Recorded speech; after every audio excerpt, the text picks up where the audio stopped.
संतप्त मानस शांत हों, जिनके गुणों के गान में वे वर्धमान महान जिन विचरे हमारे ध्यान में।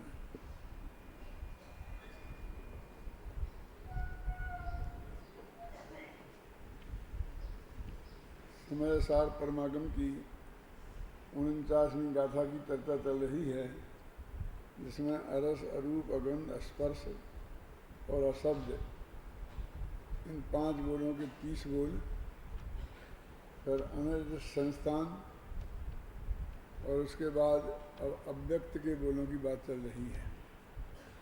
अव्यक्त के तीसरे बोल में ये कहा था कि चित्त सामान्य में चैतन्य की समस्त व्यक्तियां अंतर्निमग्न हैं, इसलिए भगवान आत्मा अव्यक्त है। और इसलिए चित्त में ऐसा प्रश्न खड़ा होता था कि सारी व्यक्तियां माने पर्यायें चित्त सामान्य माने त्रिकाली ध्रुव में अंतर्हित हो गई, तो फिर उसको जानने का काम कौन करेगा। तो चौथी बोल में उनने ये स्पष्ट कर दिया है कि भगवान आत्मा क्षणिक व्यक्ति मात्र नहीं है, इसलिए अव्यक्त है। यानी क्षणिक वृत्ति को त्रिकाली ध्रुव से उनने अलग रखा है ना। क्षणिक वृत्ति है ना, एक क्षण में जो पैदा होने वाली बात है, जो भगवान आत्मा को विषय बनाएगी, अथवा जिसका ज्ञान का ज्ञेय लोकालोक के और कोई भी पदार्थ बनते हैं, वो व्यक्ति उस त्रिकाली ध्रुव भगवान आत्मा में शामिल नहीं है, इसलिए भगवान आत्मा अव्यक्त है। ये चौथा बोल हो गया। अब 5वां और 6वां ये दोनों ज्ञान संबंधी हैं। जैसे कि भगवान आत्मा पर से भिन्न बताने के लिए 4 बातों का अपन निषेध करते हैं ना। कौन सी? एकत्व, ममत्व, कर्तृत्व और भोक्तृत्व। और इसमें एक ज्ञातृत्व को भी लिया, क्योंकि पर को जानना भी व्यवहार है ना। जैसे पर का कर्ता भोक्ता कहना, पर में से एकत्व ममत्व करना कहना, ये सब व्यवहार है, ऐसा जानना भी व्यवहार है। तो इस 49वीं गाथा में वो ज्ञेय ज्ञायक संबंध की बात भी की है। और वहाँ पर जो अपनी 31, 32, 33, 34, 35, 36, 36वीं गाथा है, उसमें खास से एक में ज्ञेय भावों से भिन्न और एक में भावक भावों से भिन्न बताया है। इसलिए जानने और संबंधी अज्ञान का भी निषेध यहाँ पर है। ख्याल में आई ना। तो वो क्या कहते हैं, 5वें बोल में क्या कहते हैं कि ये आत्मा अकेला व्यक्त को ही थोड़ी जानता है, अव्यक्त को भी जानता है। इसलिए उसे व्यक्त को जानने वाले होने के कारण व्यक्त कहना अच्छा नहीं है, इसलिए अव्यक्त है। देखा कैसा तर्क है। वो तर्क पीछे भी देते आ रहे हैं अरस रूप में भी, कि अकेले रस को थोड़ी जानता है, सबको जानता है, इसलिए उसको रस को जानने के कारण सरस कहना अच्छा नहीं है। यही तर्क सब में दिया था, रूप में, गंध में, स्पर्श में, और वही तर्क यहाँ रिपीट कर रहे हैं। यहाँ क्योंकि वो सबको जानने की बात थी, और यहाँ व्यक्त और अव्यक्त दो को बात की बात है, क्योंकि यहाँ व्यक्त का विरुद्ध अव्यक्त है। अकेले व्यक्त को जानते तो उस आत्मा को हम व्यक्त कह देते, क्योंकि व्यक्त और अव्यक्त दोनों को जानता है, इसलिए हम उस आत्मा को अव्यक्त कहते हैं। तो ऐसा तर्क है। अब इसमें बहुत मार्मिक बात हमारे ध्यान में आती है कि वो व्यक्त और अव्यक्त को दोनों को जानता है। कब? अनुभूति के काल में भी अकेला त्रिकाली ध्रुव को जानता है। अनुभूति के काल में क्या करता है, बोलो पार्टी का नाम से जी। अभी हम ऐसे ही मानते हैं ना ज़्यादातर लोग, अकेले त्रिकाली ध्रुव को जानता है। लेकिन टोडामल जी ने रहस्यपूर्ण चिट्ठी में तो कितना स्पष्ट शब्दों में लिखा है कि उसको जो वेदन होता है वो तो आनंद पर्याय का होता है, सुख का होता है। लिखा कि नहीं लिखा?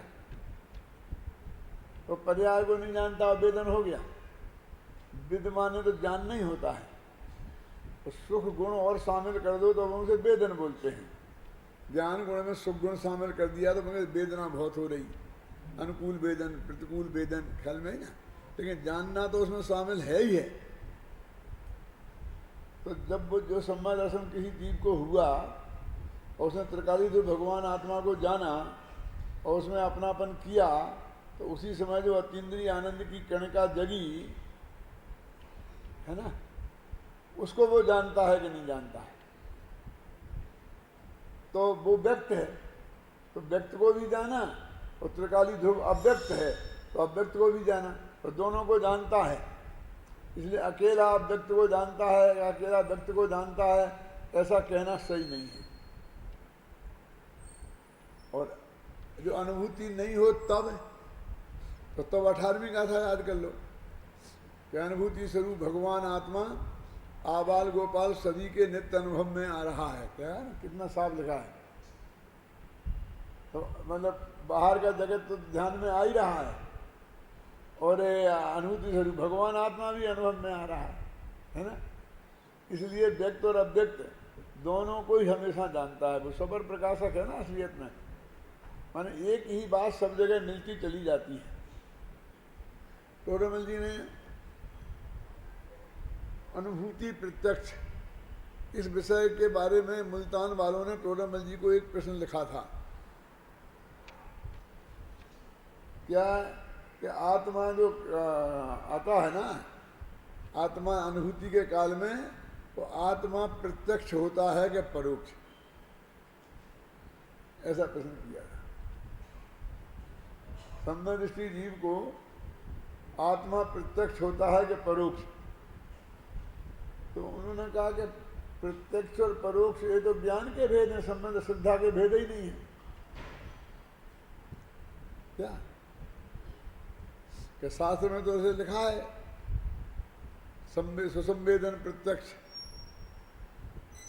तो उनने कहा कि देखो आत्मा का प्रत्यक्ष होता है ये बात तो है नहीं, क्योंकि आत्मा के असंख्य प्रदेश उसे दिखाई नहीं देते हैं, अनंत गुण भी दिखाई नहीं देते हैं, ख्याल में है ना। इसलिए केवल ज्ञान जैसा प्रत्यक्ष तो है नहीं। अवैध ज्ञान मन पर ज्ञान तो पुद्गल को ही जानते हैं, इसलिए वो है नहीं। तो एक व्यवहार होता है साम व्यवहारिक प्रत्यक्ष, न्याय शास्त्र में आता है कि हम कहते हैं हमने अपनी आंखों से देखा, तो प्रत्यक्ष बोलते हैं उसे, हमने प्रत्यक्ष देखा। अब हमें कैसी बात करते हो आप हमसे, हमारी सुनी सुनाई बात नहीं है।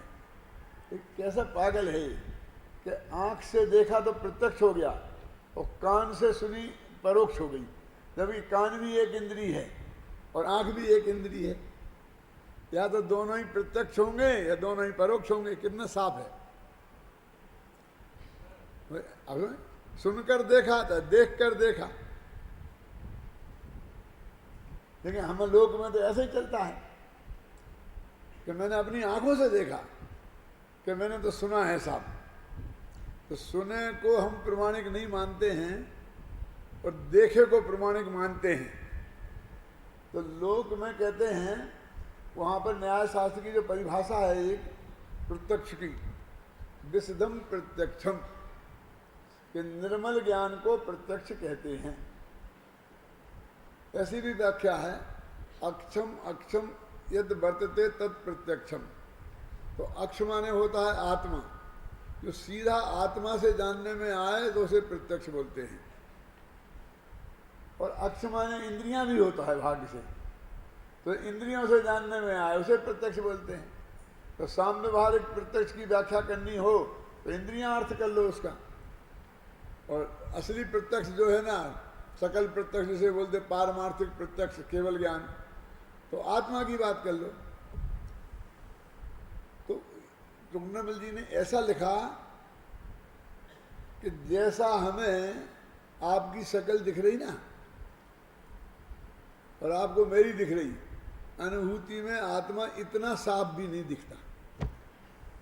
रहस्यपूर्ण चिट्ठी में लिखा है, पढ़ लेना।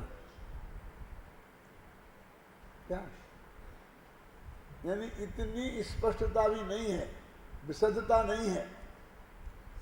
ये विशदता के कारण से प्रत्यक्ष कहते हैं। जैसे हम बड़े कॉन्फिडेंस से कहते हैं ना कि हमने अच्छी तरह से देखा है, गोरा भूरा एकदम हट्टा कट्टा आदमी है, एकदम काले बाल घुंघराले, ऐसा आत्मा हमने ऐसा अंदर देखा, ऐसा कोई नहीं कह सकता। तो इतनी निर्मलता भी नहीं, ऐसे प्रत्यक्ष कैसे कहते हैं? तो उन्होंने कहा हम तो उसे अनुभूति प्रत्यक्ष कहते हैं। फिर एक और प्रत्यक्ष निकाला, जबकि तत्वार्थ सूत्र में शुरू में ही कह दिया कि मति ज्ञान और श्रुत ज्ञान दोनों परोक्ष हैं, अवधि मन पर है और केवल ज्ञान प्रत्यक्ष है। छड़ाला में भी कहा मति श्रुत दो ये परोक्ष रक्ष मनत हैं उपजाही, अवधि ज्ञान मन पर है दुबहे देश प्रत्यक्षा है क्या नहीं है? तो वो मति ज्ञान श्रुत ज्ञान है, अनुभव हुआ मति ज्ञान श्रुत ज्ञान में। तो मति ज्ञान श्रुत ज्ञान में जो अनुभव हुआ, जो खुद ही परोक्ष है, वो अनुभव प्रत्यक्ष कैसे हो सकता है? तो सिद्धांत तो एकदम उसे नकार देता है। न्यायशास्त्र कहता है साम्य भारिक प्रत्यक्ष, तो साम्य वाले प्रत्यक्ष तो सामने वाले को बोलते हैं, पर वाले को इंद्रिय प्रत्यक्ष को बोलते हैं, तो वो भी गया। तो कहता है अध्यात्म से कहता है अनुभव प्रत्यक्ष स्वसंवेदन। तो विशुद्धता तो उसमें घटित नहीं होती है, तो उन्होंने बता दिया टोडामल जी ने। फिर उन्होंने कहा कि आत्मा का प्रत्यक्ष वेदन तो होता है ना सिर्फ प्रदेशों का, तो उन्होंने कहा नहीं, वो तो आनंद का वेदन होता है, ऐसा लिखा। तो आनंद तो आनंद गुण की पर्याय है, सुख गुण की पर्याय है, तो वेदन किसका हुआ? पर्याय का। बहुत स्पष्ट शब्दों में लिखा है। तो त्रिकाली ध्रुव का वेदन होता है, कहां से लाए तुम?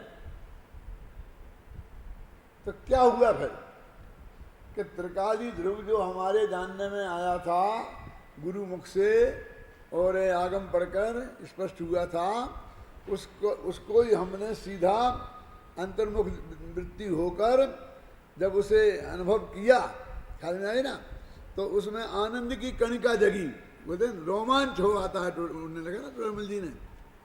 तो वो कणिका हमारे ज्ञान का गेय बनती है, उसका नाम अनुभव प्रत्यक्ष है, आत्मा नहीं। आत्मा तो वहां भी परोक्ष ही है क्या? और बहुत बढ़िया उदाहरण दिया भी गुरुदेव ने, इसमें भी दिया है, इसमें पढ़ूंगा गुरुदेव का, मैं पढ़ के बताऊंगा आपको। लेकिन उसमें उनने ऐसा दिया है कि अंधा मिश्री खाए और आंख वाला मिश्री खाए तो क्या फर्क पड़ता है? अंधे को जरा मीठी कम लगती होगी और आंख वाले को ज्यादा है। माने आंख ने उसे देख लिया, उसके आकार प्रकार को, उसके स्वाद के वेदन में क्या फर्क पड़ता है? तो केवल भगवान ने आत्मा को देख लिया और श्रुत ज्ञानी ने देखा नहीं है, लेकिन दोनों ने उस आनंद का वेदन किया, तो आनंद के वेदन में क्या फर्क पड़ना है? अंधा जैसे मिश्री खाए, ऐसा लिखा। इसलिए वो अनुभव आनंद का वेदन एक सा है, क्वालिटी एक है, क्वांटिटी नहीं है, वो गहराई नहीं है। क्योंकि वहाँ तो केवल ज्ञान हो जाने से चार त्रिमोह भी खत्म हो गया है, और यहाँ चार त्रिमोह विद्यमान है, ख्याल में नहीं ना? देखो मैं पढ़ के बताता हूँ आपको। तो आपका पेज निकालो 49 पे, क्या नाम 419 का था।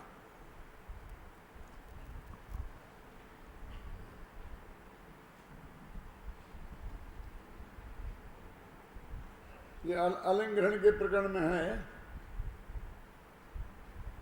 देखो, अब अलंग ग्रहण विशेषण का अर्थ करते हैं, मिला क्या नहीं मिला? प्रवचन सार में तो अलंग ग्रहण के 20 अर्थ किए हैं, पर यहाँ तो मात्र यही कहा है कि वह स्वसंवेदन ज्ञान के बल से प्रत्यक्षानुभूति का विषय बनता है, जिसकी अपन चर्चा कर रहे थे। स्वसंवेदन ज्ञान के बल से, स्व का संवेदन वाले ज्ञान के बल से प्रत्यक्षानुभूति का विषय बनता है। अतः उसे अकेले अनुमान का विषय नहीं माना जा सकता। अतः अलिंग ग्रहण है। लिंग माने अनुमान, ग्रहण माने जानना, अनुमान से जानना, और आ माने नहीं। तो अनुमान से नहीं जानते हैं ये बात नहीं है, अनुमान से भी जानते हैं, लेकिन अकेले अनुमान से भी नहीं जानते हैं, प्रत्यक्ष भी जानते हैं, इसलिए उसका नाम है अलंगिक ज्ञान। अनुमान से नहीं जानते ऐसा अर्थ नहीं है। क्या अकेले अनुमान से नहीं जानते हैं, आगम से भी जानते हैं, प्रत्यक्ष भी जानते हैं, समझिए ना। है? देखो, आत्मा अनुभव में प्रत्यक्ष ज्ञात होता है, इस बात को स्पष्ट करते हुए स्वामी जी कहते हैं। हमें स्वामी जी पे ज़्यादा भरोसा है ना, तो पढ़ सुनो। आनंद के वेदन की अपेक्षा यहाँ प्रत्यक्ष कहा है। कितना स्पष्ट है पुरुषोत्तम बाबू। अतीन्द्रिय आनंद तो आत्मा सीधे वेदन करता है, अतः उसके जोर में प्रत्यक्ष कहा गया है। आत्मा के आनंद के स्वाद में श्रुत ज्ञानी और केवल ज्ञानी में अंतर नहीं है। आत्मा के गुण और उसके आकार केवल ज्ञानी को जिस प्रकार प्रत्यक्ष दिखाई देते हैं, उस प्रकार श्रुत ज्ञानी को प्रत्यक्ष नहीं होते, परंतु स्वानुभूति में आनंद का वेदन तो श्रुत ज्ञानी को भी प्रत्यक्ष ही है। क्या लिखा है सेठी जी? है आपके पास किताब? सेठी जी को किताब दो, उनके मतलब की बात है इसलिए कह रहा हूं। देखो, आत्मा के गुण और उसके आकार, ये चलते हैं ध्यान वाले कहते हैं ना, आकार देखो, आकार आकार केवल ज्ञानी को जिस प्रकार प्रत्यक्ष दिखाई देते उस प्रकार शुद्ध ज्ञानी को प्रत्यक्ष नहीं होते। आकार माकार नहीं दिखता है आत्मा का अनुभव में। हम तो उसे आकार में उलझा दिया कि वो देहाकार है, इधर माथे में देखो, इधर देखो, इधर देखो, इधर ऐसा ऐसा आकार है। देखा ना, आकार नहीं दिखते, आकार का अवलोकन नहीं है। समझा? आत्मा का आकार दिख जाएगा, वो है ही नहीं, और तुम्हें आकार दिख जाएगा। असंख्य प्रदेशी का मतलब क्या है? असंख्यात प्रदेश है, तुम तो आकार ऐसा समझते हैं जैसे चित्र बना दो, तो असंख्य प्रदेशी में कोई आकार दिखता तुम्हें? और वो व्यवहार में तो देह का आकार है, आत्मा का आकार है ही नहीं। आकार का दर्शन नहीं करना है ना इसमें। दीव ने किताब के नहीं देखा? देखो फिर देखो, गुरुदेव की वाली आज के सबसे बड़ी तोप है ना, नहीं गुरुदेव ऐसा नहीं कहते, डॉक्टर साहब ऐसा कहते। आप देखो, कुछ हम सब निकाल के रखे हैं, तुमने कितना पढ़ा है गुरुदेव को। आत्मा के गुण और उसके आकार केवल ज्ञानी को जिस प्रकार प्रत्यक्ष दिखाई देते उस प्रकार शुद्ध ज्ञानी के प्रत्यक्ष नहीं होते, परंतु स्वानुभूति में आनंद का वेदन तो शुद्ध ज्ञानी को भी प्रत्यक्ष ही है। आनंद का वेदन प्रत्यक्ष है तो पर्याय का प्रत्यक्ष है। त्रिकाली ध्रुव का प्रत्यक्ष कहाँ है? और तुम कोशिश करते हो त्रिकाली ध्रुव को प्रत्यक्ष करने की, वो होने ही नहीं है कभी। तुम्हारे पास वो ज्ञान ही नहीं है, तो केवल ज्ञान नहीं होता है अकेले में।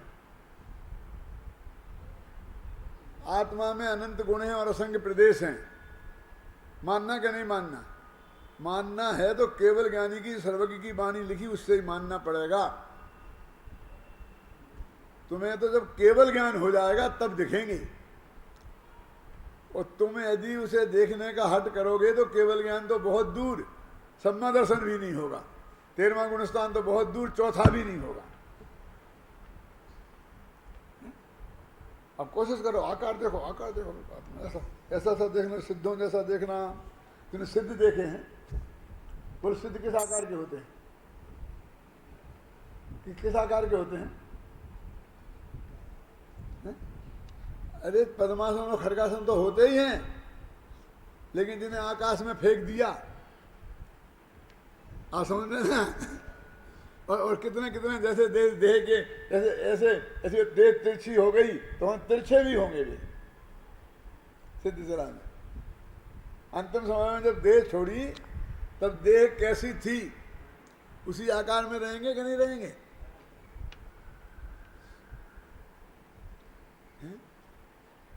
अब ये आकार की एक कल्पना कर लेता है, जैसे भूत की कल्पना कर लेता है। जैसे मैंने भूत देखा, कि कैसा देखा कि जैसे पिताजी ने समझाया था कहानी में, वैसा ऐसे आंखें फाड़ता फाड़ता तो टीवी पे जैसा भूत दिखाते हैं ऐसा भूत देखा इसने। अरे बोले ऐसा कुछ होता नहीं है, आप समझे ना? वो तो भेद बदल देता, यद्यपि वो मूर्तिक है शरीर उसके साथ में, लेकिन वो इतना सूक्ष्म होता है कि तेरे इंद्रिय ज्ञान से दिखाई दे ही नहीं सकता है, कहीं कभी किसी ने देखा ही नहीं है। एक विमान है बना दिए हमने, इंद्र बैठा दिया बना करके वहां, तूने देखा है इंद्र कैसा होता है? क्यों? दक्षिण भारत में पंचकल्याणक में इंद्र अलग टाइप के बनाते हैं, यहाँ अलग बनाते हैं। क्यों? राजस्थान में राजस्थानी पगड़ी पहना देते हैं राजा को, इंद्र को, भगवान के माँ बाप को, और दक्षिण भारत वाले अपनी लुंगी पहना देते हैं। भगवान के माँ बाप क्या पहनते थे किसको पता है?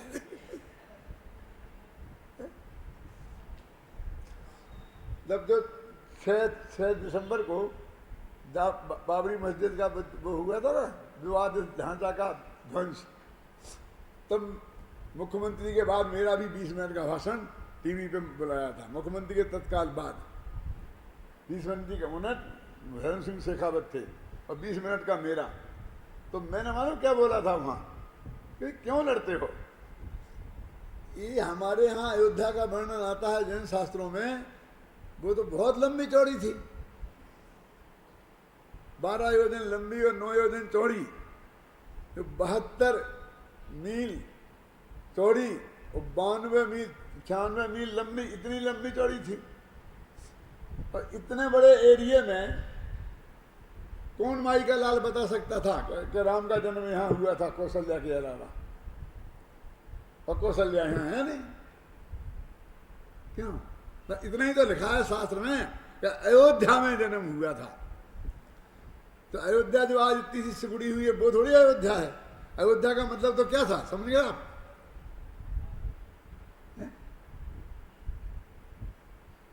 और मैंने कहा कानून वाले वकील लोग क्या करेंगे, मजिस्ट्रेट क्या करेंगे?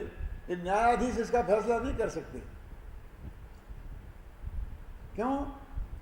एक न्यायाधीश मेरे बगल में थे, उनसे कहा, मैं नाम भूला उनका भी, तो मैंने उनसे कहा आपके कानून में तो लिखा है कि 12 साल से जिसका कब्जा हो वो जगह उसकी, उसके बाद रजिस्ट्री हो चाहे ना हो, क्यों?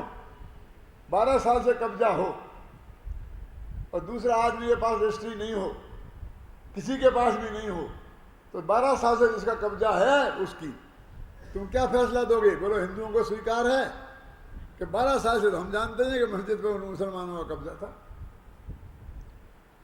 क्यों? क्या करेंगे थे न्यायाधीश और राजनीतिक नेता? ये कुछ नहीं कर सकते, क्योंकि इन्हें कुछ करने में फायदा ही नहीं है। केस खत्म हो जाएगा तो वोट कैसे मांगेंगे? जिन्हें कुछ नहीं करना है उसके नाम पर वोट मांगने का तो सबसे बढ़िया मंदिर बनाएंगे, मंदिर नहीं बनने देंगे, बस मुसलमानों के वोट, मस्जिद बनाएंगे, मंदिर बनाएंगे, मिलेंगे, बना देंगे तो फिर कैसे मिलेंगे? क्या?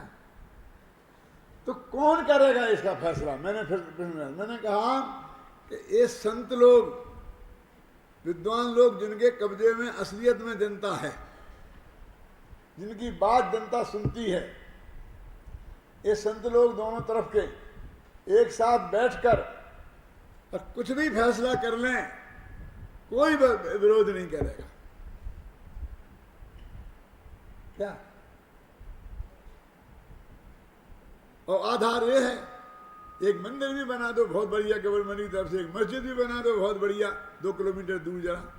अयोध्या तो बहुत लंबी चौड़ी थी, और अयोध्या में मुसलमान नहीं रहेंगे कहां से लाए? राम की अयोध्या में विभीषण को जगह थी कि नहीं थी? क्यों? लंका राम के राज्य के अंतर्गत आ गई थी कि नहीं? तो लंका के सारे राक्षस राम की प्रजा थे कि नहीं थे? उन्हें राम को राज्य में रहने की जगह मिलती थी कि नहीं मिलती थी? क्या? ये लेकिन हटाने का क्या काम है? एक इतनी जगह के लिए लड़ने का क्या काम है? लेकिन ये जो लड़ने वाले नेता हैं ये कभी सुनेंगे नहीं। संमेशकर का मामला हो, गिरनार का, उनका क्या है? तुमने इस टोंक पे मंदिर बनाया, तुम बगल में दूसरी जगह टोंक पे बना लो मंदिर। तुम कहो कि यहाँ से मोक्ष गए थे, पासनाथ देखा यहाँ से गए थे, क्या फर्क पड़ता है? कौन नक्की करेगा यहाँ 2 में से कहाँ से गए थे? गए तो संमेशकर के पहाड़ से ही थे ना? क्यों?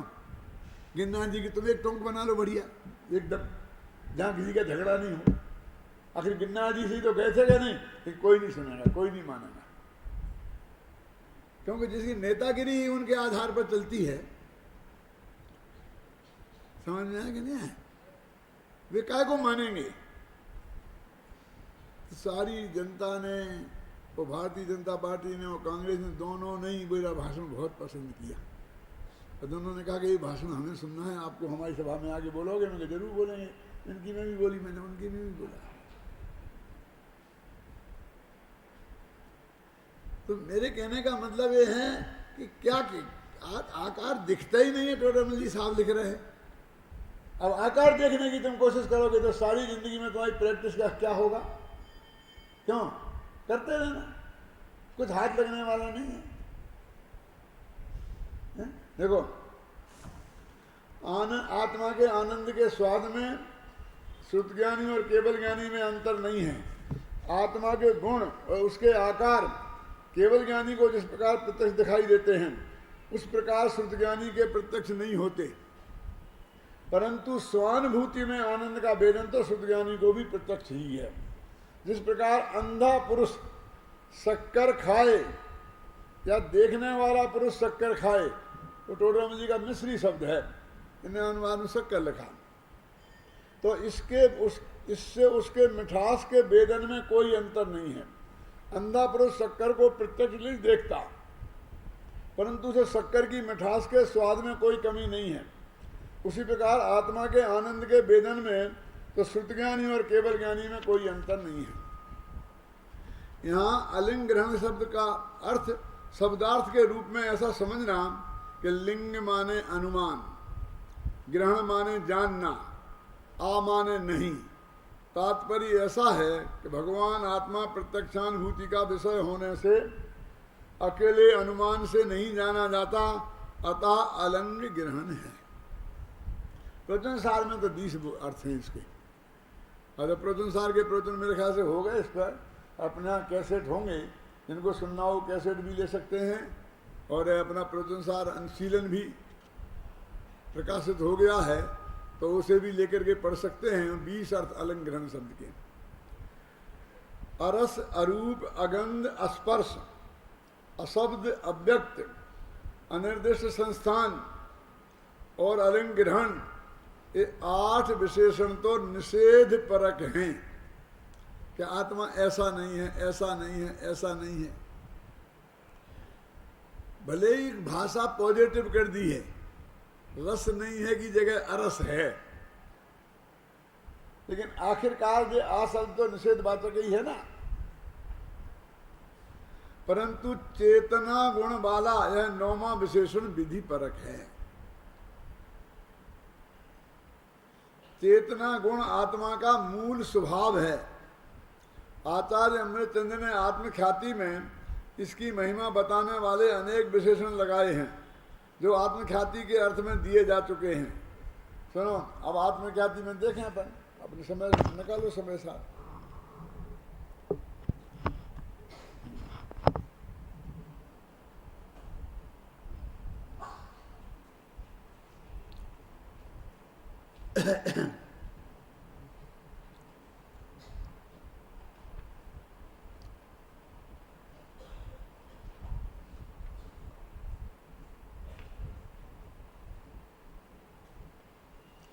देखो, मैं पेज नंबर 110 नीचे से 2 लेने छोड़कर ऊपर का पैरा।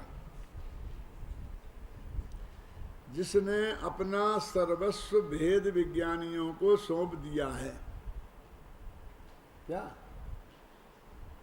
जो समस्त लोकालोक को ग्रासीभूत करके अत्यंत तृप्ति से मंथर हो गया है, उपशांत हो गया है, अत्यंत स्वरूप सौख्य से तृप्त होने के कारण बाहर निकलने को अनुद्यमी हो गया है, अतः किंचित मात्र भी चलायमान नहीं होता और जीव से भिन्न अन्य द्रव्यों में नहीं पाए जाने के कारण स्वभावभूत है, ऐसा चेतना गुण समस्त विवादों का नाश करने वाला है। सदा अपना अनुभव में आने वाले ऐसे इस चेतना गुण के द्वारा जीव सदा प्रकाशमान है, अतः जीव चेतना गुण वाला है। देखो चेतना गुण के विशेषण कि जिसने अपना सर्वस्व भेद विज्ञानियों को सौंप दिया है। चेतना गुण ने क्या किया है? एजेंसी दे दी। किनको? भेद विज्ञानियों को। यानी भेद विज्ञानी जिसको बहुत अच्छी तरह जानते हैं, है ना, जिसने अपना सर्वस्व भेद विज्ञानियों को सौंप दिया है। भाषा ऐसी है, ऐसा मैं समझना कि राज तिलक किया होगा कि ऐसा लेके भैया तुम ले लो, हम तुम्हें सौंप रहे हैं, ऐसा कुछ हुआ नहीं है। माने भेद विज्ञानी जिससे बहुत अच्छी तरह से परिचित हैं। जैसे कोई आदमी अपन को आता है ना, तो अपन को कहता है साहब मैं वहाँ से आया हूँ, मेरी व्यवस्था कर दो, ऐसा कर दो। भैया हम आपको जानते नहीं हैं। तो वो कहते हैं ना फला है ना पंडित रतन चंद जी, वे हमको बहुत अच्छी तरह जानते हैं। समझिए ना, आप नहीं जानते हो, आपको पूछना हो तो उनसे पूछ रहा हूँ मैं बारे में कि हम क्या चीज़ हैं।